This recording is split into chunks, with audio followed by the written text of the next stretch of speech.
தீபாவுக்கு உடல் வலியை விட மனம் அதிகமாக வலித்தது. மனம் மகிழ்ச்சியாக, நிறைவாக இருந்தால் உடல் வலி மறந்து போகும், பறந்து போகும்.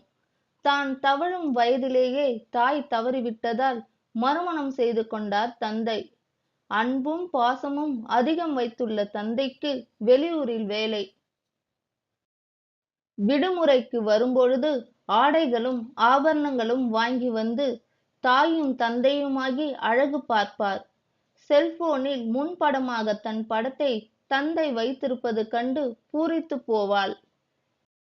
அப்படிப்பட்ட தந்தையை தன்னிடம் செல்போனில் கூட பேச விரும்பாத அளவுக்கு தன்னை பற்றி தவறான கருத்துக்களை தந்தையிடம் சொல்லி சொல்லி மாற்றிவிட்ட சித்தியை வெறுத்தாள்.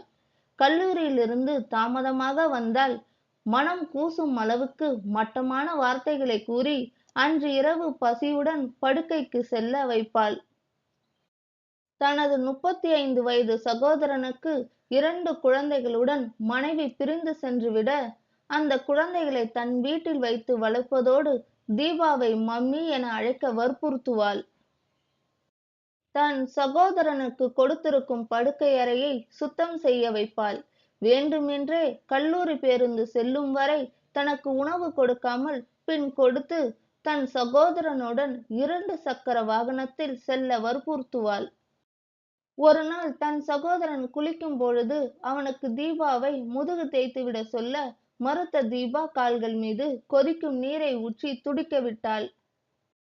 இதையெல்லாம் தீபாவளிக்கு வரும் அப்பாவிடம் கூற இருந்த நிலையில் வந்த அப்பா மிக கண்டிப்பானவராக இயல்புக்கு மாறாக தன்னை அழைத்து, இனி காலேஜுக்கு போக வேண்டாம், கல்யாண ஏற்பாடு பண்ணிட்டேன்.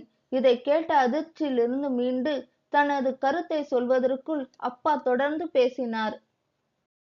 உனக்கு பிடித்தாலும் பிடிக்கலைனாலும் மகா மாமா தான் உனக்கு மாப்பிள்ளை என்று கூறினார். இதை கேட்ட தீபாவுக்கு அதிர்ச்சியாக இருந்தது.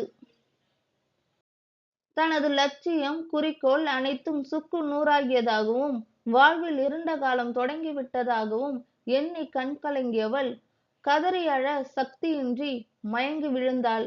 மருத்துவமனையில் கண் விழித்த போது வயதான மனிதரும் அவரது மனைவியும் கண் கலங்கியவாறு சோகமாக, அதே சமயம் பாசத்தின் உருவமாக இருந்தனர்.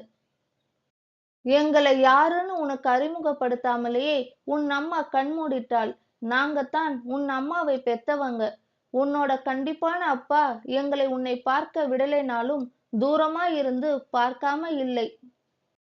உன் கொடுமைக்கார சித்தி காலேஜ் ஃபீஸ் கட்டாத போது நாங்க கட்டுவோம். உன்னோட நிலைமையை டாக்டர் கூப்பிட்டு சொல்ல ஓடி வந்துட்டோம். இனி உன்னை நாங்க பார்த்துக்கிறோம். எங்களோட சொத்துக்களை உனக்கே கொடுக்க போறோம். உன் எண்ணம் போல வாழ வைக்கிறோம் என தாயின் பெற்றோர் இருவரும் ஒரு சேர கூற கேட்டு என் வாழ்க்கை சோலையில் பட்டுப்போன மரங்கள் தழைத்து பூத்து மனம் வீசியதாக மகிழ்ந்த தீபாவுக்கு மகிழ்ச்சி பட்டாசு வெடித்து மத்தாப்பு போல் சிதறியது.